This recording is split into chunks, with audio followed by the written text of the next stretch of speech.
मोह कुर्सी का जाता नहीं है, मेरे साथ यही मुश्किल बड़ी हल्ला आइल फरमान सरकारी बामे हल्ला पर हवल छोरी सार जी अब खोजी मदनी मोदी चाचा घटी जाए क्रेज जी दुल्हा के मेज जी 4 साल के नौकरी पाके दही दहेज जी। अच्छा, सबसे पहले रौनक आपके बारे में हम जानना चाहेंगे, हमारे दर्शक आपके बारे में जानना चाहेंगे, चूंकि आप काफी छोटे दिख रहे हो, तो सबसे पहले आपका एज क्या है?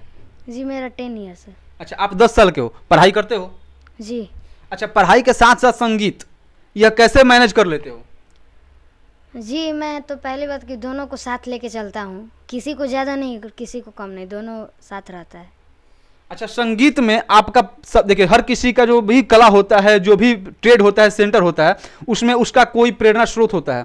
तो संगीत में आपका सबसे पहला प्रेरणा स्रोत कौन है? जी फादर के, अपने आपके पापा पिताजी? जी। पहला ज्ञान उन्होंने दिया था आपको? जी उन्हीं ने हमको गाना और हारमोनियम पकड़ाया था। उसके बाद एक नया गांव में बैद्यनाथ गुप्ता गुरुजी रहते हैं मेरे, उनसे थोड़ा सा प्रेरणा मिली मुझे और वो तबला का शुरुआत करवाएं। और अभी जिसके मतलब जिसके अंदर में हम रहते हैं शास्त्रीय संगीत में, वो है मेरे गुरुजी पंडित राम प्रकाश मिश्र जी, और वही अभी हमको संभाल रहे हैं। अच्छा रौनक, सबसे पहले एक चीज़ बताओ, आज का जो समय है, सारे कलाकार जो हैं, जो भी भोजपुरी से निकल के आ रहे हैं, चाहे कोई भी कलाकार हो, हम किसी का नाम नहीं लेंगे, XYZ जो भी हो, वो सारे लोग अश्लीलता को सहारा लेकर ही आगे बढ़ रहे हैं। तो तुम मतलब इस विषय पे क्या तुम्हारा कोई मन नहीं है कि हम भी अश्लीलता का सहारा लेकर आज फेमस हो जाएं और लोग हमें भी सुने? जी ऐसे तो कोई बात नहीं है मेरे मन में। और पहली बात कि हम बिहार में रहते हैं और भोजपुरी यहाँ की माँ है, और यहाँ पे इस बिहार में भोजपुरी में अश्लील गाना गाते हैं, इसका मतलब है अपने माँ बहन को गाली देना। और इस सब से हम परे हट के अपना शास्त्रीय संगीत गायन करते हैं। कहते हैं प्रतिभा ईश्वर की देन होती है और ख्याति जो होता है वो समाज की देन होती है।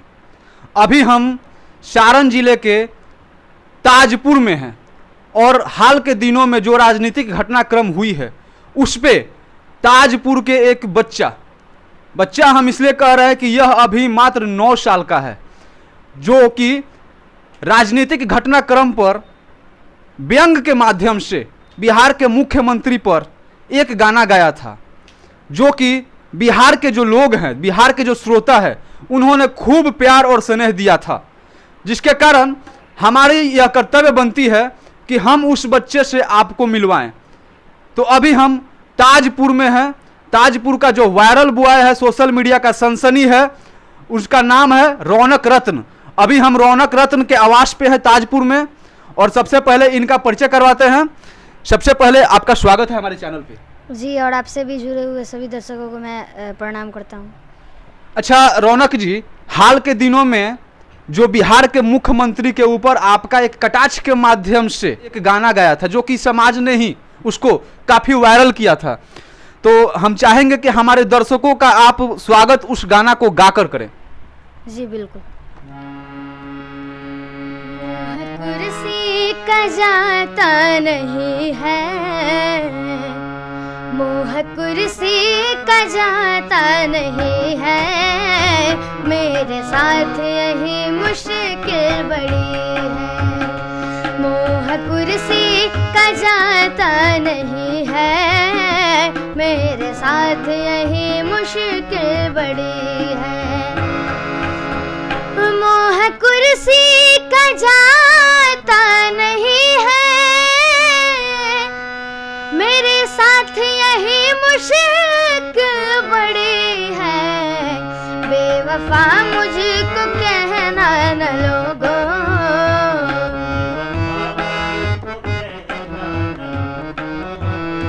बेवफा मुझको कहना न लोगों, सीएम रह की आदत पड़ी है। बेवफा मुझको कहना न लोगों, सीएम रहने की आदत पड़ी है। बेवफा मुझको कहना न लोगो, सीएम रहने की आदत पड़ी है। यह कटाक्ष बिहार के मुख्यमंत्री नीतीश कुमार के लिए था, जिसे जनता ने काफ़ी प्यार और स्नेह दिया।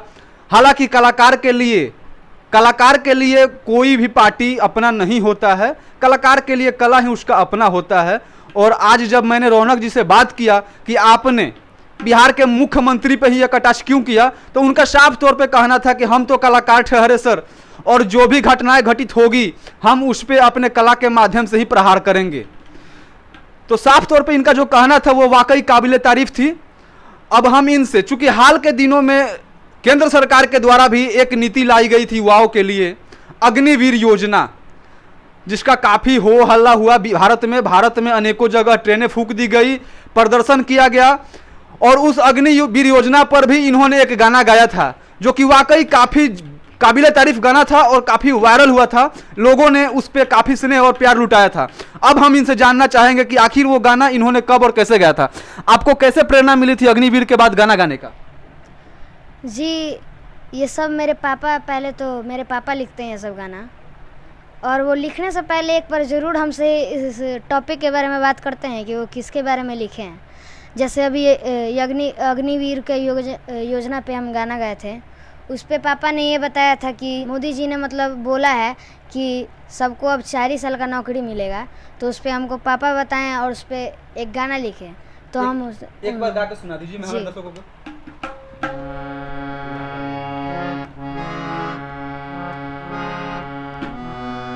सुनिए मोदी चाचा, सुनिए मोदी चाचा, घटी जाए क्रेज जी, दुल्हा के मेज जी, 4 साल के नौकरी पाके दही दहेज जी। सुनिए मोदी चाचा, घटी जाए क्रेज जी, दुल्हा के मेज जी, 4 साल के नौकरी पाके दही दहेज जी। सुनिए मोदी चाचा। अब नमस्कार, मेरा नाम संजीव और आप लोकल न्यूज छपरा का सोशल मीडिया प्लेटफॉर्म देख रहे हैं। हमारे साथ मौजूद हैं जो रौनक रत्न जी।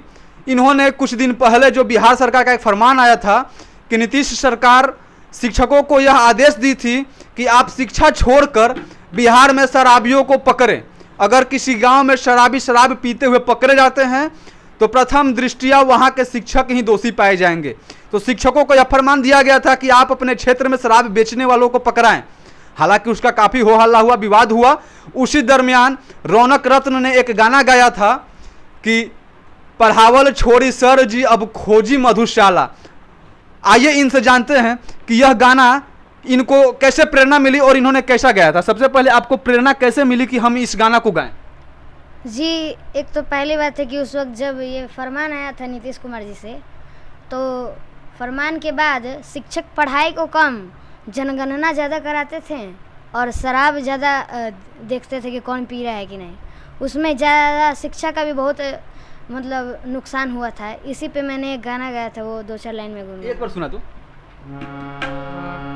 आइल फरमान सरकारी बावे हल्ला, आइल फरमान सरकारी बावे हल्ला, पढ़ावल छोरी सर जी अब खोजी मधुशाला, पढ़ावल छोरी सर जी अब खोजी मधुशाला, दरोगा जी नियम रहू ठोक दी चरताला, दरोगा जी नियम रहू ठोक दी चरताला, पढ़ावल छोड़ी सर जी अब खोजी मधुशाला, पढ़ावल छोड़ी सर जी अब खोजी मधुशाला। अच्छा सर, आप भी एक अच्छे कलाकार रहे हैं, आपके भी बहुत सारे गाने हिट हुए हैं, जैसा हमें जानकारी मिली है हमारे श्रोता के माध्यम से, हमारे जानने वाले लोगों के माध्यम से।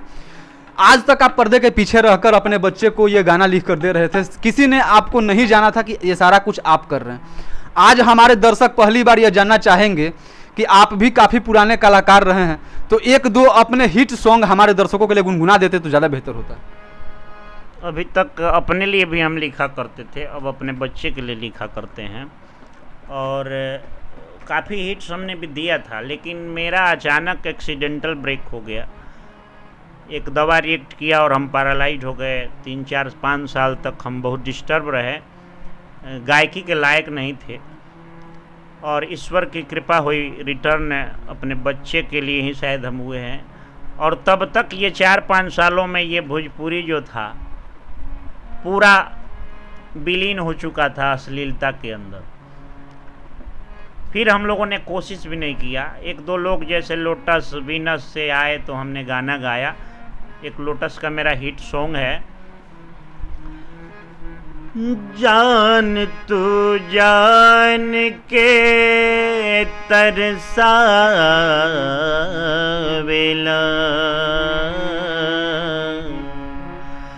अखिया के बदरा बनावेला है। ये बरसात का सॉन्ग है और इसी पर मैंने ये सॉन्ग लिखा था। गरजेला बदरा पापी,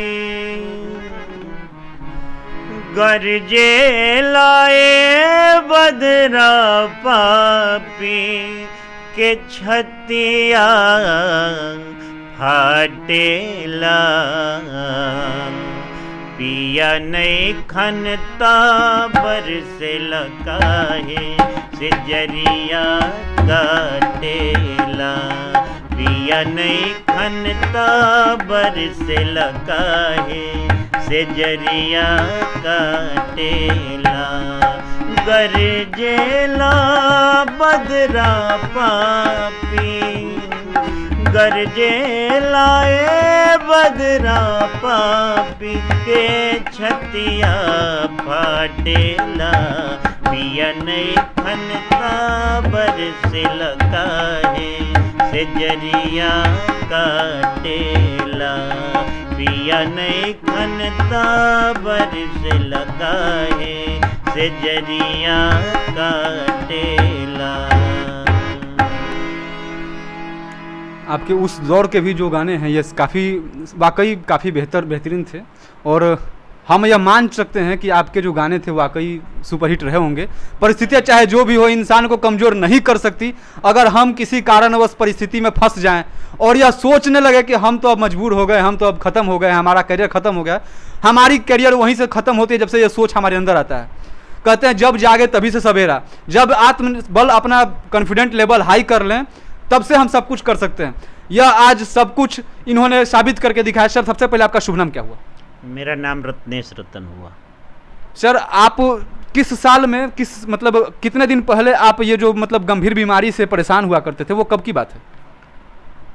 13 में लगभग हम ऑन द बेड हो गए, 2013-14 में। हम उससे पहले काफ़ी हिट थे, लगभग बिहार और हिंदुस्तान के अधिक से जहाँ तक भोजपुरी पहुँचता है हमारा गाना बजता था। बहुत सारा हिट सॉन्ग आज भी लोग हमारा सुनते हैं। ये थे हमारे साथ रत्नेश रतन जी, जो गंभीर बीमारी के बाद भी अपने आप को फिर से खड़ा किए और समाज के सामने इन्होंने यह करके दिखाया भी कि परिस्थिति चाहे जैसी भी हो, अगर आपका आत्मबल, आपकी आत्मशक्ति मजबूत होगी तो आप किसी भी मुकाम से वापस आकर फिर से अपने पैरों पे खड़ा हो सकते थे। अभी हम ताजपुर में हैं, ताजपुर माझी के पास का एरिया पड़ता है। यहाँ के कुछ ही दूर काफ़ी नज़दीक के दूरी पर एक भोजपुरी के अपने आप को सुपरस्टार कहने वाले स्टार हैं। अब नाम तो उनका नहीं लेंगे चूँकि आप जान सकते हैं, नाम अगर लेंगे तो हो सकता है कि वो मेरे ऊपर FIR कर दें। खैर आप समझ सकते हैं मैं किन की बात कर रहा हूँ।